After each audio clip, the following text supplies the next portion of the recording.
आप आश्चर्य मानेंगे, मनुष्य योनि में तो भक्त होते ही हैं, संतों की कृपा हो जाए तो भोग योनि पशु योनि में पड़े हुए जीव ही भक्त हो जाते हैं।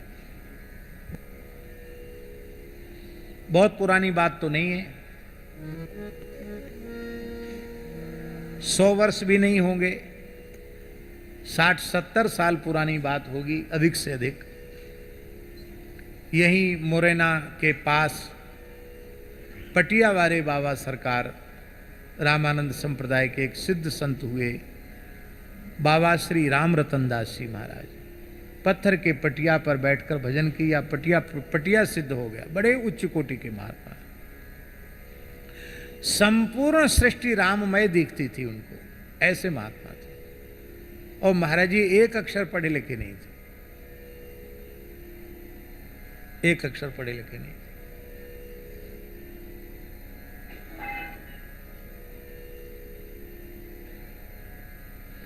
केवल नाम का आश्रय था, राम राम राम राम राम राम राम राम करते रहते थे, बस इतने से ही सब हो गया उनको। तो रोटी गांव से, आज परमहंस महात्मा थे, कोई बनाने खाने का चक्कर नहीं रखते थे। रोटी गांव से किसी भक्त के यहां से महाराज जी आ जाती और उसी को प्रेम से पा लेते, और कुछ आटा वगैरह रखते, कोई महात्मा आ गया तो अपने आप से बना खा लो, अपने लिए तो खाली वो गांव से रोटी आ जाती, उसको पाके भजन करते, 24 घंटे में एक बार पाते। और जो बची हुई रोटी एक कुत्ता वहां रहता था उसको दे देते, बची हुई रोटी उसको दे देते। उस कुत्ते की पूंछ कटी थी, उसका नाम धर दिया था उन्होंने बंडा भगत। क्या नाम रखा था? बंडा भगत कुत्ते का नाम। वो भी विलक्षण था, बाबा का ही उच्छिष्ट लेता था और कुछ दूसरा नहीं खाता पीता था। एक बार वो कुछ कुत्तों के झुंड में चला गया, कुत्तों की जो ऋतु होती है उस ऋतु में चला गया, लौट के आया तो बाबा ने कहा तुम हम यहां नहीं रह सकते, तुम जाओ, तुम विषयी लोलुप कामी भोगी कुत्तों के साथ घूमे हो, और इतने दिन हमारी जूठन खाई, फिर भी तुमको भोगों से वैराग्य नहीं हुआ, अभी कुतियों के पीछे डोल रहे हो, अब तुम निकल जाओ यहां से, आश्रम की सीमा से निकल जाओ, यहां नहीं रह सकते, अब हमारी जूठन के तुम अधिकारी नहीं हो। किसको कहा महाराज जी? कुत्ते को। अब कुत्ता वहां अपराधी की तरह वहां से रोता हुआ गया और आश्रम की परिधि के बाहर एक गड्ढे में बैठ गया, अन्न जल त्याग दिया, उसके शरीर के रोएं उड़ने लग गए। लोग देखते बंडा भगत मक्खियां भिन भिना रही हैं, लगता मर जाएगा ये। बाबा से प्रार्थना की, बाबा बहुत दंड दे दिया, वो अब कुछ खाता पीता नहीं, मर जाएगा, आप कृपा करो। बाबा के आंख से आंसू आ गए, बड़े दयालु थे। अच्छा हो गया, प्रायश्चित तेरा हो गया, ले ले, अपना प्रसाद दिया, बंडा फिर ठीक हो गया। कोई जमींदार ने कहा, महाराज, गुजर था, बड़ा आदमी था, उसने कहा महाराज मेरे यहाँ भंडारा है, उत्सव है, आपको तो आना पड़ेगा। महाराज बोले मैं तो यहाँ से कहीं बाहर जाता नहीं, किसी के घर द्वार पर जाता नहीं। नहीं महाराज आपको चलना पड़ेगा, बहुत पीछे पड़ गया।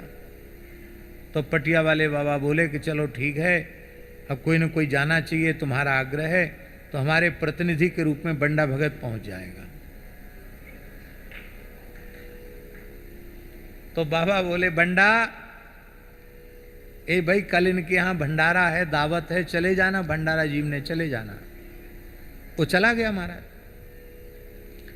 अब भैया महात्माओं का आदर होता, कोई कुत्ते को थोड़ी थाली परोस के रखता है।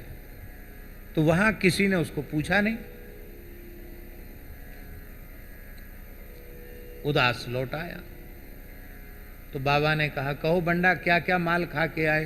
तो उसने बेचारे ने सिर नीचा कर लिया, भूखे आए हो?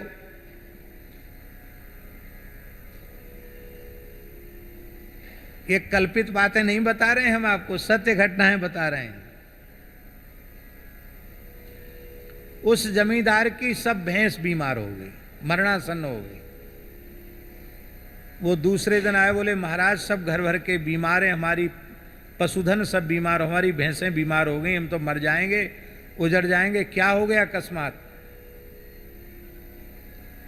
तब बाबा ने कहा एक भक्त के तिरस्कार का परिणाम है, ये दुखी होकर आ गया। तुमने न्योता दिया था, हमने कहा था हम इसको प्रतिनिधि के रूप में भेजते हैं, तुमने इसका आदर नहीं किया, इसलिए समस्या आई है। तो बंडा जी चलो अब पा लो। बंडा ने सिर हिलाया, बाबा ने छड़ी उठाई, बोले साधु गांठ बांध के रखते हैं क्या? साधु तो गांठ बांध के नहीं रखते, तिरस्कार कर दिया चले आए, फिर बुलाओ फिर चले आएंगे। गांठ बांध के रखने वाला साधु थोड़ी होता। जाओ